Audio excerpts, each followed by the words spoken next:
जय हिंद दोस्तों।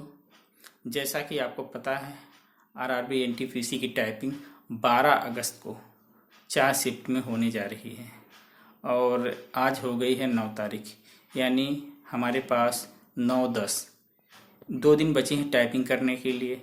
हमें अब टाइपिंग जो है रिलैक्स मूड में करना चाहिए। हमें स्पीड को नहीं बढ़ाने की कोशिश नहीं करनी चाहिए, जैसी स्पीड है उतनी रहनी चाहिए। दूसरी सबसे बड़ी बात, हमें गलतियों पर जो है बहुत ध्यान देना चाहिए, क्योंकि आरआरबी एनटीपीसी की जो टाइपिंग है अन एग्ज़ाम से हटकर है, क्योंकि इसकी टाइपिंग में जो है बैक स्पेस लॉक रहेगा। सबसे बड़ी बात ये है बैक स्पेस लॉक होना।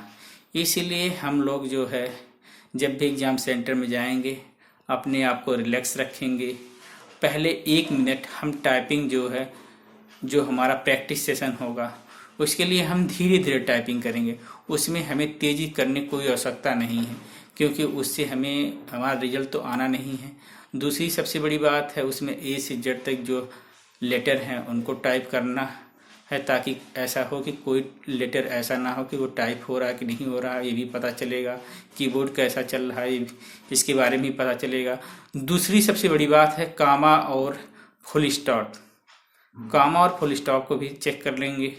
इसके बाद हमें 30 सेकंड का जो रिलैक्स मिलेगा, फिर हमारी टाइपिंग 10 मिनट की स्टार्ट होगी। ये 10 मिनट टाइपिंग जो होगी, इनमें सबसे पहले आप जो है बांट लीजिए अपने आप को। तो उसमें जो 2 मिनट पहले 2 मिनट आपको रिलैक्स मूड में करना है। ये नहीं कि आप ऐसा करिए, तेज चलाइए, हाथ चलाइए, तो आपको स्पीड नहीं तो गलतियां ज़्यादा होने लगेंगी। आप जाएंगे टाइपिंग सेंटर पे, वहाँ पे आपको बहुत से ऐसे लड़के मिलेंगे जो खटाखट ऐसे बजाएंगे जैसे बाजा बजाएंगे, लेकिन आपको उन पे ध्यान नहीं देना है, क्योंकि जो बहुत तेज चलाते हैं उनकी टाइपिंग में स्पीड बहुत ज़्यादा थोड़ी नहीं आती है। वो ज़्यादा गलती करते हैं, ज़्यादा गलतियाँ होती हैं, स्पीड आएगी नहीं, वो फिर पास हो नहीं पाएंगे। इसलिए पहले 2 मिनट आपको रिलैक्स मूड में टाइपिंग देना है। उसके बाद आपको जो है थोड़ी सी स्पीड बढ़ाना है। अगर आपकी कम है स्पीड, थोड़ा सा बढ़ाना है। गलतियाँ पहले 2 मिनट नहीं करना है। अगर आप पहले 2 मिनट गलती करेंगे तो आप जानिए खलास, यानी खलास मतलब क्या है, आप बाहर हो सकते हैं। इसलिए सबसे पहले आवश्यकता है पहले 2 मिनट आप रिलैक्स मूड में टाइपिंग करें, अक्षर को गलती ना करें। आपके साथ घबराहट हो सकती है या हाथ कांपने की हो सकती है, जैसा मेरे साथ भी हुआ है कई एग्जामों में। पहले होता था लेकिन अब नहीं होता है, क्योंकि अब मेरी टाइपिंग क्वालिफाई हो रहा है। मेरी प्रेजेंट टाइम स्पीड जो 60 के आसपास है, और मैं अगर हाथ बंद करके भी करूं एकदम धीमे धीमे करूं तभी मेरी 45-46 आती है। लेकिन ये है कि अब मुझे जो है स्पीड इसलिए नहीं बढ़े, मुझे 30 ही की स्पीड चाहिए। और पहली बात, हमें हाथ बजाने या चलाने का क्या मतलब है, कुछ नहीं, गलतियां होंगी। इससे अच्छा रिलैक्स मूड में करना हम। और टाइपिंग करते हुए एक बात सबसे बड़ी बात है, जहाँ तक हो सके आप एक एक अक्षर पढ़ते जाइएगा, पढ़ते करते हुए जाइएगा। आपकी तब गलतियाँ कम होंगी, कम से कम होंगी। इसी के साथ दोस्तों मैं अपनी वाणी को विराम लगाना चाहता हूँ, क्योंकि ये जो है मैं अपना एक एक्सपीरियंस शेयर कर रहा हूँ। जैसे मैंने अपने एक दोस्त से बात किया था, वो ग्रुप डी में थे, उन डिपार्टमेंटल एग्ज़ाम दिए थे। उन्होंने मुझे बताया था कि इसमें जो है वर्ड हाईलाइट नहीं होते हैं। और दूसरी बात, बैक स्पेस तो आपको पहले ही नोटिफिकेशन बता दिया गया, बैक स्पेस भी काम नहीं करता है।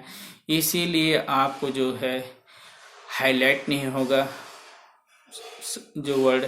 और दूसरी सबसे बड़ी बात है कि आप कोई लाइन मिस मत करिएगा, क्योंकि पढ़ते हुए करेंगे आपकी लाइन मिस नहीं होगी। अगर आपकी लाइन मिस हो गई तो आप ऑलरेडी ही टाइपिंग से बाहर हो जाएंगे। इसलिए दोस्तों टाइपिंग के बड़ी सावधानी के साथ करिएगा। अपने आप को जो शांत एकदम करके करिएगा, किसी के ऊपर कोई ध्यान मत दीजिएगा। तीसरी बात सबसे बड़ी इम्पोर्टेंट बात है कि आप टाइपिंग जो लेटर को पढ़ते हुए करिएगा। ये नहीं मन में पढ़िएगा, बाहर तो पढ़ना ही नहीं, क्योंकि एग्जाम सेंटर में बहुत से बच्चे अगर सभी लोग पढ़ने लगेंगे कितना शोरगुल होगा, ऐसा ही है। और दूसरी बात, वैसे ही टाइपिंग सेंटर में शोरगुल होता ही, इतनी खटाखट खटखट की आवाज़ आती है जैसे लग रहा बाजा बजा, लेकिन उन पर आपको ध्यान नहीं देना है, क्योंकि ऐसी आवाज़ें आपको सुनने की मिलेंगी। इसलिए दोस्तों अपने आप को रिलैक्स करना, ये टाइपिंग जो है घबराने का नहीं, क्योंकि घबराएंगे तो हो नहीं पाएगी, इसलिए घबराने वाली बात भी नहीं है। और जैसे कि बहुत से यूट्यूबर हैं या आरआरबी की नोटिफिकेशन में हैं, सब चीज़ें तो क्लियर हो गई हैं, उन पे मुझे लगता है कि ज़्यादा डिस्कशन करने की आवश्यकता नहीं है। इसी के साथ दोस्तों मैं अपनी वाणी को विराम लगाता हूँ। जय हिंद।